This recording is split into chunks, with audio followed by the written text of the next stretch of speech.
Assalomu alaykum azizlar. Bugun sizlar bilan quyidagi formulaning isbotini ko'rib chiqamiz.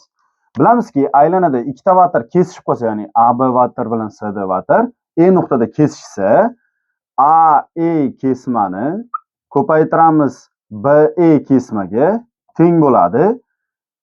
DE kesmani ko'paytiramiz CE kesmaga. Ya'ni AE ni BE ga ko'paytmasi DE ni CE ga ko'paytmasiga teng. Demak, mana shu formula bor bizda. Uning isbotini ko'rib chiqamiz. Nimaga ayni shunday? Ketdi. Birinchisi, mana bu burchakni alfa deydigan bo'lsak, mana bu burchagimiz ham alfa bo'ladi bizda. Xo'sh, vertikal burchaklardan. Endi mana bu AD ni tutashtirsak, bitta vatar bo'ladi. Shu vatarni tortib turgan burchaklar hosil qilamiz. Ya'ni mana uni hozir birlashtiraman. Mana bunday. Mana birlashtiradigan bo'lsak, xo'sh, demak bizda hosil bo'lyapti, qaraymiz. AB vatarni tortib, aylanada yotgan burchak mana bu bo'lyapti. ABD.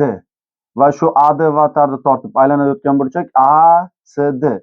Biz bilamizki, bitta vatarni tortib, aylanada yotgan burchaklar har doim bir-biriga teng. Buni oldingi videoda ko'rib chiqqan edik.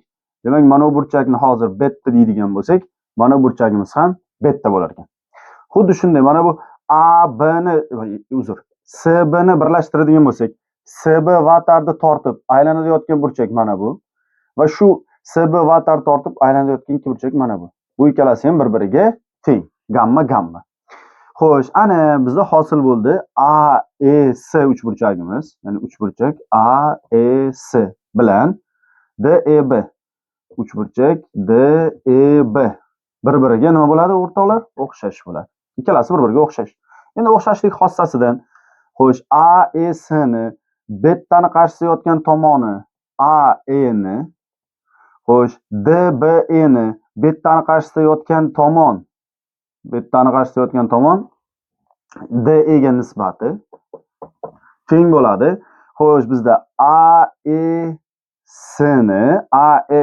ni gammani qarshisida yotgan tomon CE ga taqsim. Xo'sh, BDE uchburchakda gammani qarshisida yotgan tomon EB ga nisbat. Tushunarli? Mana bu AEC uchburchakda AE ni, ya'ni betani qarshisidagi tomon, bu uchburchakda betani qarshisida DE yotibdi. DE ga nisbati AEC dagi gammani qarshisidagi tomon CE ni, DBE dagi gammani qarshisidagi tomon BE ga nisbati bir-biriga teng.